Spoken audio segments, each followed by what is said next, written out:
Hi you guys, welcome back to Love Multiplies. We are a nonprofit here, here to encourage you and support you along your journey in growing your family. And today I am very blessed to have Jordan here with me. She has a story unlike anybody else that is probably one of the hardest stories I have ever heard and ever seen someone get through. And so I feel like she is the absolute perfect person to share with us and help us figure out how to get through loss. My husband and I, we have experienced infant loss twice. We got pregnant about a year and a half into being married and just going through the normal pregnancy things, first time parents in the making. And we actually found out at our 20-week ultrasound that our daughter Ellie she was having some trouble and they weren't sure why or what. So we spent the majority of our pregnancy with a lot of questions and not a lot of answers, but we knew that something was wrong and it could be fatal. But again, that wasn't even set in stone. So yeah, it was so intense. From the midpoint of our pregnancy forward, we had countless doctor's appointments, so many ultrasounds, and basically we ended up finding out she's probably not going to live. She could pass away in the womb. She could live and have severe issues. We don't exactly know. So the remainder of our pregnancy, we prayed and prayed and prayed, and we ended up having C-section, and she lived for about 10 minutes, and then she passed away in our arms, which was just not at all what I thought you were gonna make me cry. No, not at all. Every time I hear a story, I just can't keep it together. It's just unbearable out of anything anyone could ever go through. It was it was unimaginable pain, like just devastating in every way. But we decided to push forward. We had a lot. I mean, we were now newlyweds dealing with intense grief and mourning our daughter.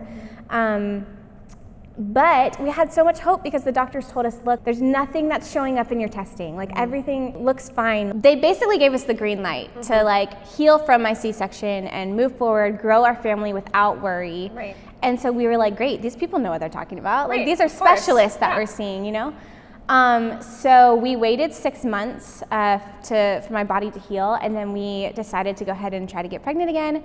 We got pregnant immediately, which felt like this crazy, awesome miracle. Right. And obviously the first half of that pregnancy was scary because, you know, all we knew from pregnancy was trauma.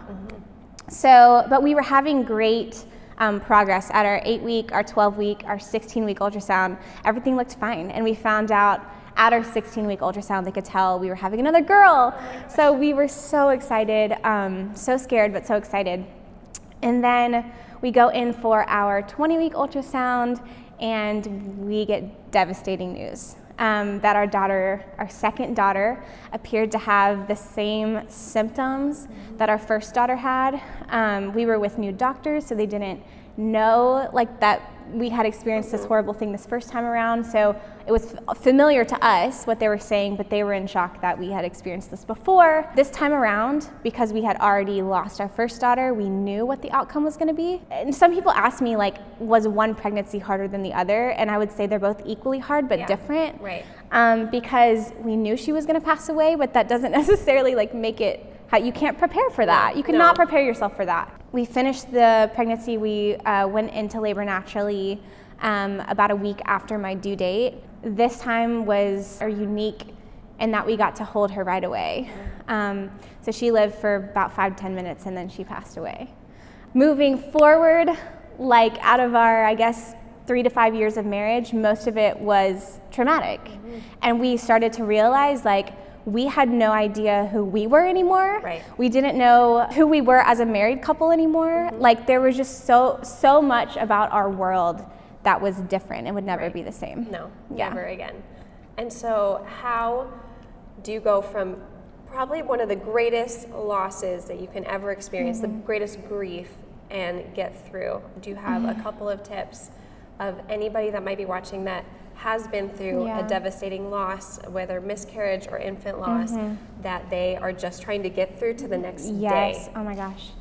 Yeah, I mean, honestly, I think the first thing that pops in my mind is just this thought of you are not alone. Like the life-changing moment for us was actually the Choose Joy conference. But even just connecting with people online, finding organizations that specialize in these kinds of things. So important to find that community that you can connect with, even if they're not local to you. Having people that you can text, that you can call and say, this is what I'm feeling right now is so important.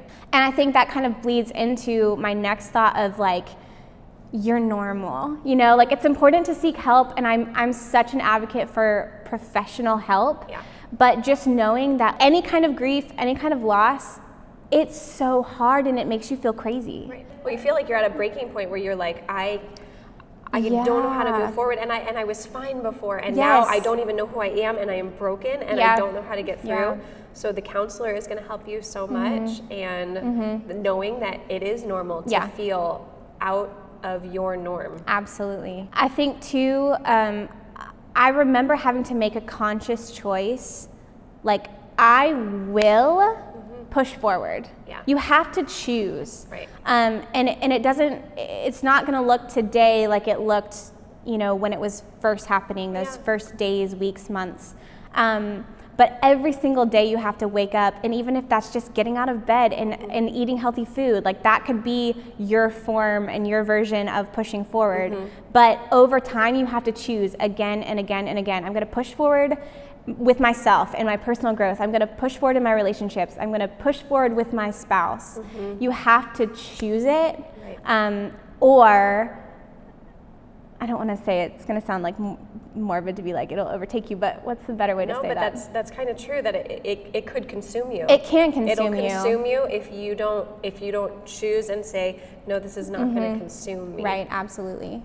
And I think too, like I had this fear of like, I don't want infant loss to define me, but at the same time, I do want to choose to use a terrible experience for good. If you have a voice in this and you have an experience in this, like my encouragement would be to use it. Find an outlet, find a way to help people with it, because it really does bring redemption to your story. I think that's one of the greatest tips, is to focus outside of ourselves. And so you use your pain for good, because otherwise it feels like that pain was for nothing. And it's horrendous pain that you wish was never existing, that it never had to go through.